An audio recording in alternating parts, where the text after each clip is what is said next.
All right, so let's look at the situation now. The task of getting the group out here, that's the entrance, will not be easy, as we heard Saksa there. So what are some of the challenges that, rescuers face? Well, details on this Tham Luang cave complex, they're scant, but what we do know that it's one of the country's longest at 10 kilometers long. The 12 boys and their coach, they entered the cave on the 23rd of June. It was dry at the time, making it relatively straightforward track in. And soon after they entered, heavy rains started to fall, flooding the cave complex, blocking off the entrance and leaving the boys trapped inside. Rescue efforts began shortly afterwards when they were reported missing.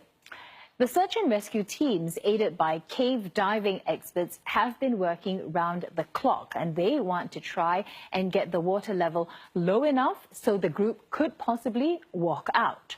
Over 128 million litres of water have already been pumped out, but the floodwaters, they're not receding fast enough. So what's being considered now is, as Saksa said, they're getting the group to dive out. But this poses major risks. First thing, the flow of water is very strong in some parts. It's also muddy, meaning visibility is practically zero. The confined space, that's also an issue because, some areas, it's so narrow that divers themselves, they had to take their tanks off to squeeze through. Most of these young boys don't know how to swim, let alone dive. Rescue teams are now giving them crash courses, as we heard there. A static rope, which is already in place, should help. It can guide each boy and his rescue diver out.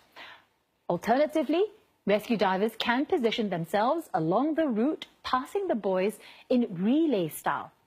And they're also likely to position oxygen tanks at regular intervals to ensure enough air supply. Still, the entire ordeal is expected to take 3 hours or more for each boy. In previous cave rescues, drilling has been used as a way to get people out. But, in this situation, that might take too long.